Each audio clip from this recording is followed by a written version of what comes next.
Remember, guys, slow is fast.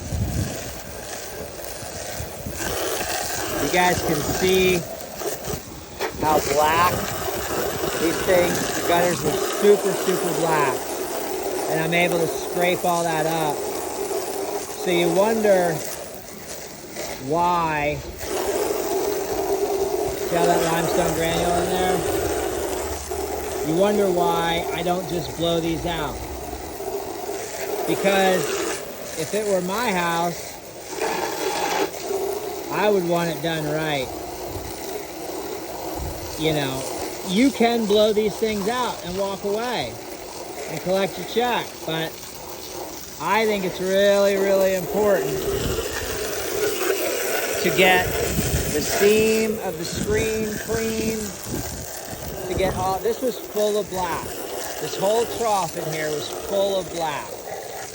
Okay, I think it's really important to make sure that there's nothing left, because these limestone granules will absolutely create a lake bed that then becomes a trap for stuff. And guys, this is what your gutters look like when you're done. Okay? You know what I mean?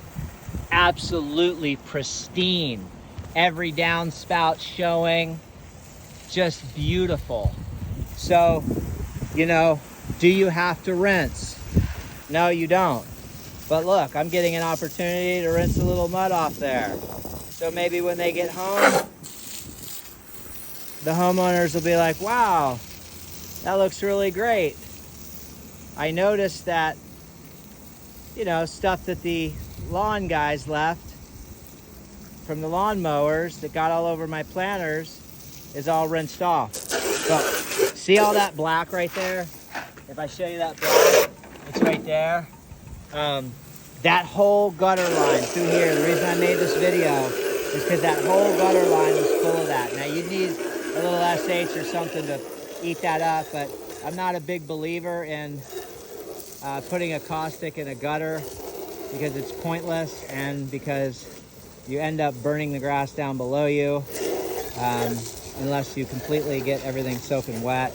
But this gives me an opportunity to rinse my screens off, and I want to let you guys know that we'll come on down here. I want to let you guys know that, you know, I don't just run through here. This has already been done. But when I'm doing something like this, unfortunately I don't have enough hose, so let me grab a little bit more hose. Hey everybody, just want to show you how slow is faster. So I'm going to turn you around, put the hose and the phone in one hand. As you can see, I'm a little blocked off from my skylight. So we'll just go up and over the skylight just like that. We freed ourselves some slack, and now we're ready to begin to push that limestone granule, and make sure you get those seams right there. Get those nice and pretty, okay? And then push all of the crap that's in here. Because if I take this off, you can see that. You guys, can you see that? What that looks like in there? All right? It needs to look like that. So we're gonna push all that out of there. And your blower, I've already blown these. So there's a little lip on both sides, about 1/8 of an inch. And you really absolutely have to get that. And once again, I move like this. Really slow. Why? Because I need to get everything out of there. Because treat every house as if it's your property, right? Don't just be out here trying to, I'm gonna turn this off real quick so I can talk to you guys. You know, what is our objective? You know, is our objective, I'm just gonna leave it partially on because I can't get a full twist, but my hands are wet. You know, is your objective to make the almighty dollar? Well, I mean, why did we get involved in this? You know, I happen to be passionate about the art of exterior cleaning, so I absolutely love the final results. I only book one job a day for that very reason. You know, every property I treat as if it were my own. And so, you know, I'm not out here with a team of guys trying to slam 4 and 5 houses a day, you know, trying to push, you know, $400,000 or $500,000 a year.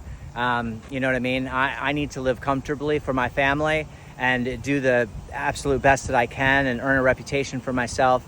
And it's ethics, it's work ethics. You know, you want, sure, I'd love to do 2 houses in a day, but I would be absolutely wiped out physically.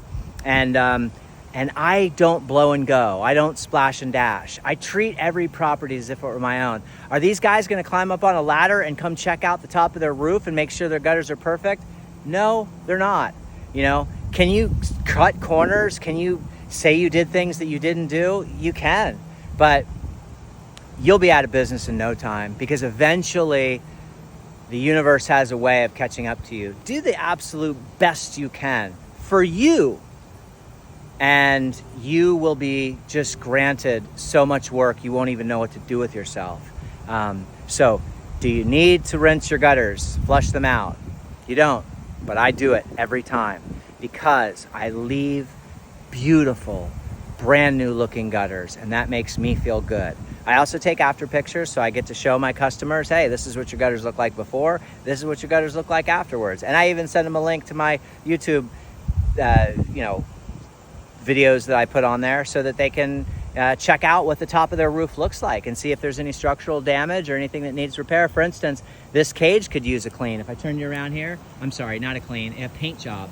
So you see the chipping that's going on right there?